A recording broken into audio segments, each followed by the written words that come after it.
saking nggak tahan suami pengen memiliki Ken Dedes. Wis oleh 5 wulan Ken Arok nekani Mpu Gandring. Nah di kono Ken Arok maksa njaluk paksa pusaka itu ngambil Mpu Gandring digandoli, akhirnya Mpu Gandring dipateni. Nah saat kate mati Mpu Gandring ngeluarno kutukan bahwa keturunanmu akan mati dengan keris yang sama. Nah setelah Ken Arok membunuh Pak Gandring, nah Ken Arok kembali ke istana. Di istana bertemu dengan temannya si Kebo Ijo. Nah Ken Arok dikasih tahu saya punya senjata ampuh Kebo Ijo. Nah, akhirnya dipinjamkan. Nah Kebo Ijo itu minjam ke pusaka ke Ken Arok, Mpu Gandring, pusaka Mpu Gandring itu. Nah saking senengnya Kebo Ijo dapat pinjaman senjata itu dipamer-pamerkan Pak, sama teman-temannya. Nah kesempatan Ken Arok saat Kebo Ijo mari pesta mabuk-mabukan, dhek keturun. Nah Ken Arok mlebu kamare Kebo Ijo, njupuk keris. Nah keris iki Kebo Ijo diam-diam menyelinap ke ruang kamar Raja Tunggul Ametung itu. Dipateni Tunggul Ametung.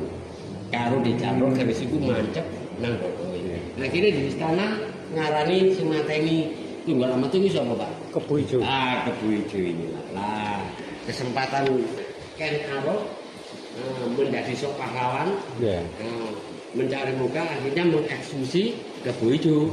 Kebo Ijo dihukum mati sama pasukan sama Ken Arok.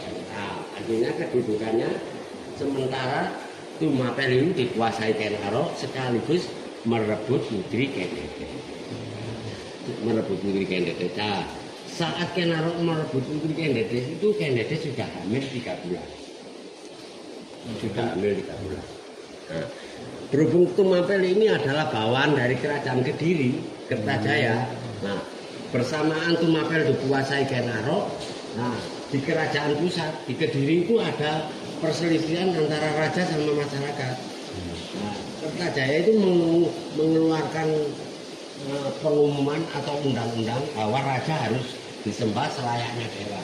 Nah, para pendeta di Kediri, masyarakat di Kediri tidak mau. Raja ya raja, dewa ya dewa. Akhirnya para pendeta itu pergi minta tolong ke Tumapel, ke Ken Arok. Akhirnya para pendeta sama pasukan Tumapel itu menggempurlah Kediri. Akhirnya pertarungan terjadi Kediri sama Tumapel, akhirnya dimenangkan oleh Tumapel, dan perangnya ini disebut Perang Ganter. Perang Ganter yang terjadi di Bujon sampai Ngantang. Nah, itu terjadi Perang Ganter yang dimenangkan oleh Tumapel. Akhirnya Tumapel sama Kediri dijadikan satu oleh Ken Arok. Nah, sekaligus mengangkat dirinya sebagai raja, dengan Ken Dedes sebagai permaisurinya.